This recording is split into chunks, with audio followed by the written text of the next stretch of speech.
Avoidants can't handle it when you finally learn this about them. You ever notice how the moment you stop chasing someone, they suddenly start acting like you're the most interesting person in the room? That's not magic, that's psychology. Let's talk about avoidance. These are the people who, the moment things start to feel too real, too close, or too emotionally honest, they pull away. And if you've ever dated one, you've probably blamed yourself. And maybe I was too intense. Maybe I wanted too much. Maybe I scared them off. Let me stop you right there.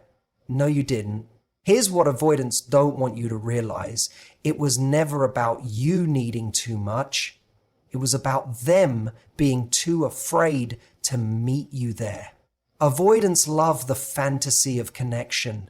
They love the chase, the spark, the moments that feel good until they require vulnerability, until it means showing up consistently, until it means someone sees them, really sees them, and could hurt them. But here's the thing, the moment you finally learn that their avoidance isn't a reflection of your worth, the dynamic changes. Because now you stop playing therapist, you stop trying to fix things that weren't yours to fix. You stop performing emotional CPR on a relationship they were never ready to be in. Now, avoidance, they can't handle this. Why? Because now you've become the one with emotional clarity. Now you have the power to say, I'm not going to beg you to love me the right way. I'll just find someone who already does. So if you're dealing with an avoidant right now, someone who gives just enough to keep you hooked, but not enough to make you feel safe, remember this. You're not. Too much. They're too limited. And once you finally see that, you stop asking for crumbs and start looking for someone who brings the whole meal and that they can't handle. People often internalize rejection from avoidant partners as a reflection of their own emotional intensity or neediness. It's easy to fall into the trap of thinking, I'm too much, when someone you care about starts to distance themselves just as things are getting close. But the truth is, avoidants don't fear you. They fear what intimacy demands of them. Real emotional closeness isn't about romantic dinners or deep late-night talks. It's about being vulnerable, about showing up when it's uncomfortable, about risking being truly seen. And for someone with an avoidant attachment style, that can feel terrifying. Avoidants grow up with the belief, conscious or unconscious, that closeness equals danger. Maybe they learn early on that their emotions weren't safe to express, or that relying on others led to disappointment. So as adults, they instinctively protect themselves by keeping people at arm's length. When a relationship starts to deepen and emotional needs come into the picture, the avoidance alarm bells go off. Suddenly, what felt romantic now feels suffocating. What felt exciting now feels threatening. This has nothing to do with you being too loving, too expressive, or wanting too much. In fact, it's often precisely because you're warm, emotionally open, and ready for a real connection that they start to shut down. Your readiness shines a light on their fear. Your vulnerability challenges them in a way that makes them confront their own limitations. That's not your fault. That's their unfinished emotional work. When you ask for consistency, when you communicate your needs, when you start to peel away the surface and look for emotional depth, an avoidant may see that as pressure or clinginess. But again, it's not about the ask. It's about their fear of what fulfilling that ask would require of them. Because if they show up consistently, they start to open up. They risk being rejected or misunderstood. That's a risk they're often not willing to take. So they protect themselves the only way they know how, by withdrawing, blaming, or shutting down. The sad irony is that avoidants often crave love just as much as anyone else. They just don't know how to feel safe inside of it. They live in a cycle of wanting connection and then sabotaging it when it arrives. And the people who love them are left trying to decode a puzzle that was never theirs to solve. The key is to recognize that their behavior is a reflection of their fear, not your worth. Avoidants are often incredibly compelling at the beginning of a relationship. They can be charming, attentive, and even seem emotionally available. But what you're often experiencing isn't deep connection, it's the illusion of it. They're very good at the early stages because the stakes are low. Flirting, texting, showing up when it's fun, that doesn't require real vulnerability. In those moments, the connection feels exciting and light. And because there's no emotional commitment yet, they feel in control. They can give just enough to feel connected without actually opening themselves up to emotional risk. But once the relationship begins to ask for more depth, more reliability, more emotional presence, things start to shift. The person who is eager to call you every night or plan spontaneous dates begins to pull back. They start to delay replies, become vague about future plans, or avoid conversations that feel too emotionally loaded. It's not because the love or attraction is suddenly gone. It's because consistency and emotional availability start to feel threatening. To an avoidant, emotional intimacy is a kind of exposure. Being seen too clearly makes them feel unsafe. As the relationship deepens, their internal alarm system goes off, warning them that getting too close could lead to pain, loss, or abandonment. Ironically, the very things that make a relationship secure, predictability, emotional honesty, vulnerability, can make them feel like they're being trapped. So they retreat. This is why avoidants tend to create emotional whiplash. Minute, they're all in. The next, they're distant and disconnected. It leaves you feeling like you've done something wrong or that you need to chase harder to get them back to how they were at the start. But the truth is, you're not doing anything wrong. You're simply moving toward the kind of emotional intimacy they don't know how to handle. What's important to understand is that their inconsistency isn't random, it's pattern. It follows a cycle. Closeness triggers fear, fear triggers withdrawal, withdrawal triggers guilt, and guilt brings them back in just enough to reset the cycle. You're not crazy for noticing the shift. You're just in a connection that was built on surface level intimacy, and now that it's deepening, the foundation isn't holding.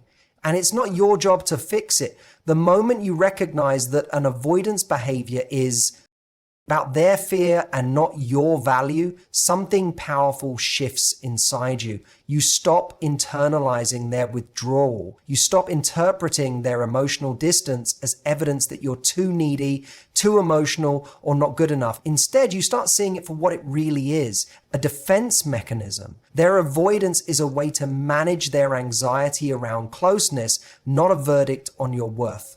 This understanding is like flipping a switch. Suddenly, you're no longer operating from a place of self-doubt. You start to approach the dynamic from a position of emotional clarity. When you don't understand what's happening, you tend to chase, over-explain, and try to prove your value. You might send long texts trying to fix the misunderstanding or compromise your own needs in the hope of preserving the connection. But when you finally see the pattern, you stop blaming yourself. You stop trying to get back to the version of them that only existed when intimacy was still optional. That illusion falls away, and with it, so does your compulsion to keep chasing it. This shift also means you start listening to your own emotional needs again. You begin to realize that being in a relationship where you constantly have to question your place isn't love. It's anxiety. You start to crave consistency, safety, and openness over chemistry and intensity. That's when you reclaim your power. You stop working so hard to earn a spot in someone's life who doesn't know how to make space for you. And in doing that, you no longer feed the avoidant pattern. You step out of it. And here's what often happens next. The avoidant gets uncomfortable, not because you're doing anything wrong, but because the control they once had over the emotional temperature of the relationship is slipping. You're not reacting the same way. You're not bending to keep the peace or softening your needs to accommodate their fears. You're showing up in your full emotional truth, and that creates pressure. The game doesn't work when you stop playing. When the avoidant realizes that you won't carry the emotional labor anymore, they're forced to face their own discomfort. And many can't. They may lash out, ghost, or try to re-engage you with just enough warmth to keep you hooked. But once you've seen the pattern for what it is, it becomes harder to go back, because now your self-worth is leading the conversation. Once you come to terms with the facts that an avoidance behavior is driven by their fear and not your inadequacy, something profound happens. You stop feeling like you need to earn their love, and instead you start recognizing your own inherent worth. This shift in perspective is a game changer. No longer do you feel like you have to prove yourself to someone who keeps retreating the moment the relationship asks for emotional vulnerability. You begin to understand that your needs are valid, and that anyone who truly wants to be in your life should meet those needs without forcing you to beg or constantly justify them. For an avoidant, this kind of clarity is a big threat. In relationships, they often rely on the emotional distance they create as a way to maintain control. They can retreat, pull away, or disengage when they feel overwhelmed or vulnerable. But when you stop chasing, when you stop trying to get them to see your worth by working harder, their emotional control begins to slip. It's a subtle shift, but it's one that doesn't go unnoticed by them. Suddenly, they're faced with the reality that you're not going to play the game anymore. You've stopped dancing around their emotional walls. You're no longer waiting for them to come to you with the same energy and warmth you put into the connection. For the first time, they feel like they might be losing the hold they had on you. And that's when things get tricky for them. If you've been the one chasing, trying to maintain the emotional connection, or overcompensating for their lack of effort, their strategy has been working. But now that you've shifted your approach, they're forced to reckon with their own fears. The emotional distance they once used to protect themselves from intimacy no longer has the same power over you. You've stopped fighting for a version of the relationship that wasn't real, and in doing so, you've given them less of a reason to keep their guard up.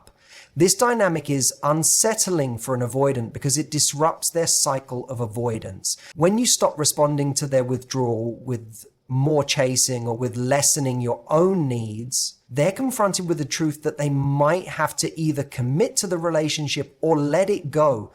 This level of emotional clarity is disorienting for them, and more often than not, they'll feel a kind of panic.